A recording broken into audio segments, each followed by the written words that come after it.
Berikutnya kami akan mempersilakan Bapak Alfi Wijaya. Bapak Alfi Wijaya ini pengamat kebijakan dari komunitas YIB atau Young Islamic Bankers. Beliau menamatkan pendidikan S2 Magister Manajemen IPB dan S1 di Akuntansi UGM. Nah, saat ini beliau juga menjabat sebagai Dirut BPRS Harta Insan Karimah dan telah menjadi direktur dalam beberapa tahun terakhir. Sebelumnya beliau bekerja di Karim Consultant Indonesia. Baik, saya persilakan untuk Bapak Alfi menyampaikan paparannya. Baik, bismillahirrahmanirrahim. Assalamualaikum warahmatullahi wabarakatuh. Terima kasih Bu Yosita. Salam hormat untuk Pak Fense, untuk para pembicara, Pak Hana, Pak Herwin, Prof. Arif, Pak Taufik, senior-senior saya, guru-guru saya. Ini saya mewakili YIB, yang Islamic Bankers. Ini komunitas ya praktisi dan profesional muda perbankan syariah, Pak. Ya usianya kurang lebih 30-40 tahun lah. Insya Allah kita coba memberikan paparan terhadap kajian kami tentang spin-off ini. Spin-off ini judulnya sangat menarik dari KNEKS, menunggu tenggat waktu 2023.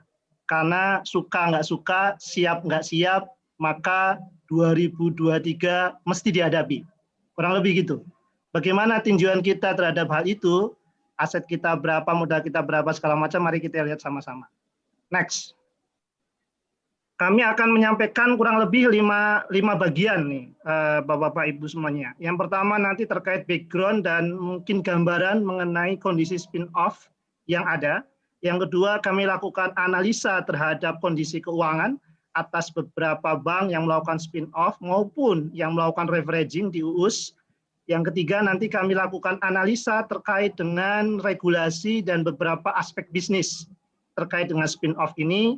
Yang keempat, kami juga akan melihat persepsi harapan dari SDI yang ada di UUS. Kami sudah melakukan riset kecil, melakukan riset terhadap pegawai-pegawai UUS, bagaimana pendapat terkait spin-off, dan yang terakhir area kelima nanti adalah rekomendasi atas kajian yang kami lakukan. Jadi background yang pertama adalah sudah dibahas tadi pasal 68 ini meminta bahwa dilakukan spin-off kalau 50% atau 15 tahun, tadi disebut Juli 2023. Jadi kami melihat mengenai aset mungkin sudah tidak terlalu relevan, tapi tahun 2023 ini sepanjang tidak ada perubahan undang-undang, maka tadi mesti kita lihat dan kita hadapi. Kemudian yang kedua, kita melihat spin-off ini menjadi isu yang menarik karena secara eksternal, secara publik, ini melihat bahwa reputasi dan kinerja dari BUS ini relatif lebih baik daripada UUS. Baik itu masalah kesyariahannya, beberapa orang mempersepsikan kalau sudah BUS itu sudah lebih nyaman, walaupun mungkin yang lain juga ada persepsi yang lain. Tapi yang jelas ada pemikiran ke arah sana. Nah yang ketiga, ini background-nya kenapa ini spin-off bisa jadi bukan dari aspek eksternal tadi yang ingin dibangun, tetapi memang sudah ada pemikiran dari internal bank pemilik bahwa saya memang punya rencana tidak sekedar UUS, tapi ini kelak akan dikembangkan, bahkan kalau perlu mencari strategic investor atau bahkan go public, kurang lebih begitu. Nah ini tiga hal ini yang sebenarnya mendasari kenapa kita sangat relevan membahas spin-off. Ya, next. Kemudian yang kedua, kami membahas mengenai model. Model ini ada 4 kemungkinan yang kami melihat menjadi model yang bisa kita lakukan terkait dengan spin-off. Pertama adalah spin-off menjadi BUS. Sebagaimana BNI Syariah, tadi sudah disampaikan Pak Wahyu, BJB Syariah, BRI Syariah, PTPN Syariah. Memang beberapa ada UUS sebelumnya di spin-off kemudian jadi satu. Kemudian yang kedua adalah spin-off dengan merger atau menjual UUS-nya. Ini ada 2 kemungkinan. Yang pertama adalah Bukopin itu memang kajiannya agak menarik ini Bukopin karena sebelumnya ada bank perserikatan jadi bank Bukopin Syariah jalan hampir setahun baru kemudian di merger. Kalau BRI, BTPN itu kan memang beli bank tapi sebelum mulai mereka langsung di merger. Tapi kalau Bukopin ini setahun jalan gitu ya. Bisa jadi nanti mode yang sama itu akan terjadi dengan Bank Syariah BUMN, jalan sekian lama, kemungkinan kemudian BTN Syariah digabung. Bisa jadi. Ya, itu mode kedua. Mode ketiga adalah konversi Bank Induk menjadi BUS. Ini mungkin yang terjadi di Bank Aceh, Bank NTB, dan kami mendengar Bank Rio Kepri Syariah juga lagi berproses, kemudian juga lagi berusaha ke DPRD adalah Bank Nagari, kurang lebih begitu ya. Nah ini mode yang mungkin bisa dilakukan juga terhadap UUS. Nah yang terakhir tadi yang disebut Pak Hana, ya kalau kemudian merger, konversi, kemudian spin-off menjadi BUS itu tidak bisa dilakukan, maka menutup UUS. Nah ini sangat tidak kita harapkan. Nah, tapi kata kuncinya adalah spin-off ini tidak sekedar maunya UUS, tapi yang lebih penting adalah BUS yang menjadi keputusan dari Bank Indo ini menjadi sangat penting karena sesungguhnya yang memutuskan arah ini adalah pemilik, tidak sekedar aspirasi dari UUS-nya. Mau kemana ini kita lakukan pilihan atas model-model yang ada. Next. Kemudian berikutnya, lanjut. Adalah ini beberapa gambaran mengenai spin-off yang telah dilakukan beberapa bank. Balik dulu, Bu. Maaf. Ada 5 bank tadi yang sudah kita bahas. Bisa balik ke sebelumnya, slide 3. Nah, ini beberapa kita melihat spin-off ini sudah dilakukan sejak 2008, BRI Syariah, dilanjutkan Bukopin Syariah, kemudian BJB Syariah, kemudian BNI Syariah, terakhir adalah BTPN Syariah. Kalau kita melihat, betul tadi salah satu kata kunci adalah bukan sekedar bagaimana model pelepasan di awal secara permodalan maupun perizinan, tetapi keberhasilan dari spin-off ini adalah pemilihan bisnis model. Karena kalau kita lihat, komplement dari Bank Indo merupakan salah satu pilihan bisnis model yang menarik. Gitu ya. Kita bisa melihat dari BRI Syariah, BNI Syariah itu relatif mereka komplement, melengkapi segmen pasar yang ada di Indo, kemudian berbagi segmen yang ada. Kemudian relatif lebih berkembang dibandingkan juga spin-off yang lain. BTPN Syariah juga hampir mirip. Dia mempunyai bisnis model yang sangat khas gitu ya, sehingga nanti perkembangan asetnya juga cukup baik gitu ya. Sedangkan mungkin ada 2 spin-off yang menurut kami CAGR-nya agak tidak sama dengan 3 bank yang lain, karena mungkin bisnis modelnya kurang disiapkan dengan matang. Jadi kesiapan bisnis model paralel dengan proses perizinan dan paralel dengan proses kelembagaan gitu ya. Ini patut kita pikirkan, jangan ujuk-ujuk spin-off karena waktu 2023. Ini jadi penting. Next. Nah, ini kami buat perbandingan. Lanjut. Perbandingan antara perkembangan sebelum spin-off dan perkembangan pasca spin-off. Tahun ke-0 ini adalah tahun spin-off-nya. Kapan spin-off sesuai dengan tahun-tahun tadi, ada yang 2008, 2009, 2010. Nah, itu kita anggap tahun ke-0. Kita tarik data 5 tahun sebelumnya, dan kita tarik data 5 tahun setelahnya. Nah, ternyata kalau kita lihat dari garis itu, kelihatan sekali bahwa spin-off ini memiliki efek multiplier, efek pengganda yang sangat baik dibandingkan tadi sebelum spin-off. Dengan catatan, kesiapannya juga harus kita siapkan sebaik-baiknya. Tadi juga diuraikan oleh Pak Wahyu. CAGR dari BNI Syariah hitungan kami 23%, BNI Syariah 34%, BTPN 45%, memang BJB dan BRI, Bukopin Syariah, mohon maaf, itu di bawah 20%. Dan dia saat ini, BRI dan BNI sudah menjadi bank di bawah BSM. Artinya, keputusan spin-off ini bisa kita katakan bagus gitu ya. Dan BTPN Syariah juga masuk peringkat 10 besar. Jadi ini kita melihat grafik ini secara objektif melihat bahwa setelah spin-off kalau kita siapkan dengan sebaik-baiknya, akselerasinya itu akan lebih baik. Next. Kemudian kita akan melihat data berikutnya, Bapak Ibu bisa lanjut. Nah, ini kita bikin kuadran. Ada 4 kuadran di sana, Bapak Ibu, yang kita ambil dari angka pengganda pembiayaan dan pengganda dari DPK. Kita melihat 2 aspek itu. Jadi berapa kalikah DPK dan pembiayaan itu setelah tahun ke-5 lebih besar dibandingkan pada saat dia melakukan spin-off. Dan kita masukkan juga adalah leverage. Jadi kita ingin bandingkan antara bank-bank yang spin-off, BRI, Bukopin, BJB, BNI, dan BTPN, dengan bank-bank yang melakukan full leverage, Permata, Niaga, Maybank, OCBC, Danamon, dan BTN Syariah. Ini mohon maaf Pak Hana, BPD belum kita masukkan di dalam kuadran ini.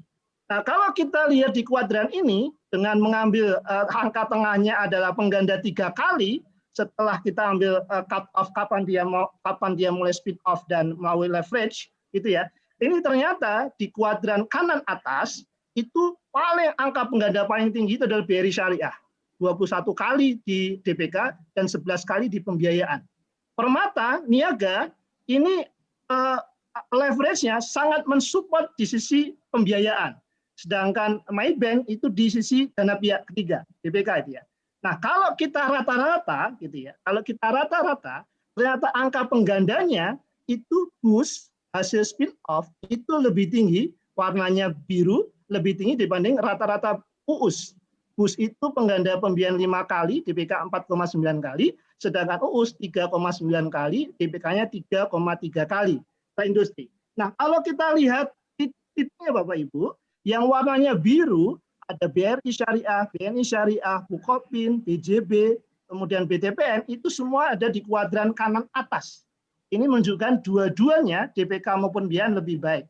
Sedangkan yang UUS itu ada yang di kuadran kiri bawah, OCBC dan Danamon, dan ada yang di kuadran kanan atas juga, ada Maybank dan BTN Syariah. Tapi di sini Niaga ada di pas garis 3 kali itu penggandanya untuk DPK, sedangkan pembiayaan relatif bagus 4 kali. Sedangkan Permata kami melihat itu pembiayaan terdorong dengan flash leverage, tapi DPK-nya belum terlalu dibandingkan yang lain-lain. Nah, ini gambaran mengenai kalau kita mapping, ternyata BUS hasil dari spin-off itu masuk ke kuadran high growth, kurang lebih gitu. Next. Berikutnya adalah terkait dengan analisa mengenai aturan atau mengenai hal-hal konsekuensi.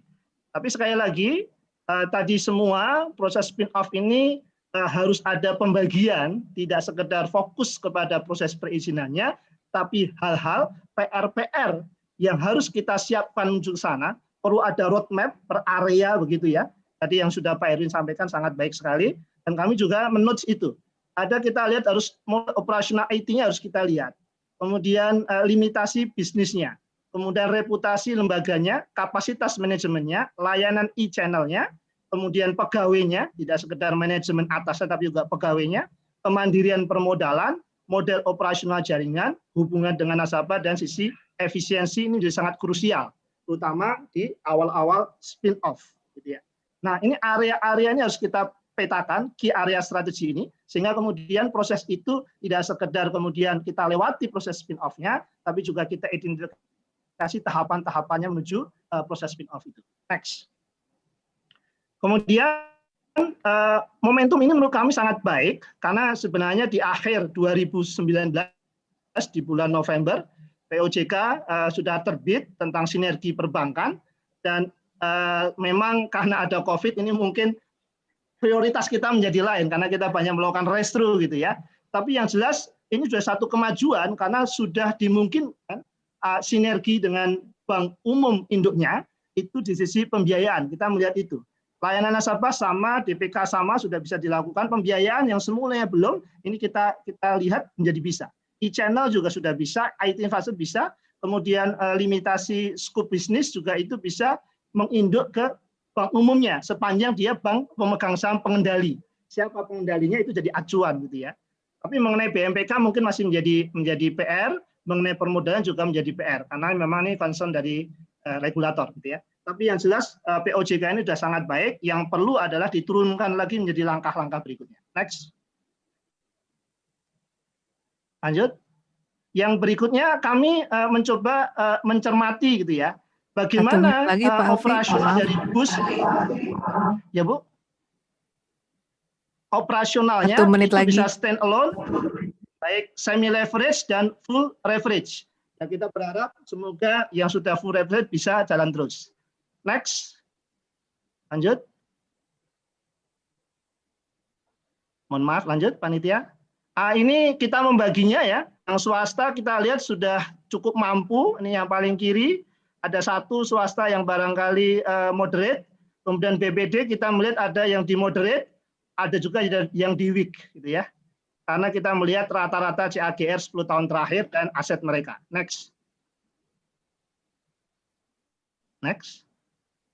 Ini beberapa pro cons dari spin-off. Nanti kita bisa baca dan bisa kita ulas waktu tanya jawab. Terus lanjut. Ini juga pro cons juga. Next. Ini dari sisi internal, tadi sudah dibahas. Ini dari sisi eksternal, pro-nya ya ini patuh pada aturan, kinerja akan menjadi baik. Cons-nya adalah yang mungkin belum siap masalah permodalan, belum punya rencana kerja spin-off yang solid dan seterusnya. Nah yang menarik, ini sebelum ditutup, Bu Yosita, mohon izin, kami juga melakukan survei ke pegawai UUS. Ini survei diikuti next, diikuti oleh 251 next. 251 orang dari 13 sampai 21 November, masih hangat nih Pak. Hasilnya adalah ada level yang under, yang officer, ada yang manager, ada yang di atasnya. Kerjanya ada yang di atas 7 tahun, 4 sampai 7, 4, di bawah 4. Next, hasilnya adalah kurang lebih Bapak Ibu, karyawan 251 ini juga kurang lebihnya ya, itu melihat spin off ini oke, setuju. Kurang lebih gitu. Dengan beberapa yang kita tajamkan. Next, karena waktunya tinggal 1 menit. Ada keterbatasan SDM. Next, lanjut. Kemudian hal yang positif ini adalah dilihat lebih bagus dari sisi pengembangan bisnis, unit value proposition, dan ini kesimpulannya deh. Kesimpulan, rekomendasi. Jadi dari kajian yang kami lakukan, YIB berpendapat kewajiban spin-off sebaiknya terus dilakukan sesuai dengan amanah undang-undang. Dan OJK sebaiknya mulai menyusun dan menjalankan program kebijakan yang pendukung yang dapat membantu bank-bank syariah memperolehkan spin-off. Jikapun OJK atau pemerintah mengubah kewajiban spin-off tersebut, maka saran kami agar kebijakan tersebut dilengkapi dengan beberapa kebijakan turunan guna memastikan industri perbankan syariah terus tumbuh diantaranya. 1. Perubahan undang-undang, kalau misalnya kita ada Omnibus Law sektor keuangan misalnya, jika ada perubahan undang-undang tidak menghilangkan kewajiban spin-off, tapi hanya menunda kewajiban spin-off hingga tahun tertentu, misalnya maksimal 2030. Penundaan tidak berlaku umum, tetapi persetujuan satu persatu UUS oleh OJK, di mana Bank Induk harus menyerahkan rencana kerja pengembangan UUS yang komprehensif. Yang kedua, porsi UUS harus mencapai minimal 20% atau angka yang lain, dengan aset Bank Induk paling lambat 31 Desember 2025. Jadi harus ada roadmap-nya. Izin penundaan spin-off akan dievaluasi oleh OJK jika porsi tidak tercapai. Kemudian UUS yang memiliki aset di bawah 5 triliun di Desember 2023 harus dilakukan merger. Aset merger minimal harus 5 miliar, paling lambat 31 Desember 2025. Dan yang terakhir, setuju dengan Pak Erwin, perlu dibuat kebijakan stimulus bagi Bank Induk dan UUS yang melakukan spin-off. Misalnya keringanan KAR, pelonggaran BMPK, keringanan GWM, selama 5 tahun sejak spin-off, atau tadi masalah teks, masalah pengikatan, dan seterusnya. Mungkin demikian, Bu Yosita. Mohon maaf, mungkin nanti bisa kita ekspor dalam forum tanya jawab. Terima kasih. Assalamualaikum warahmatullahi wabarakatuh.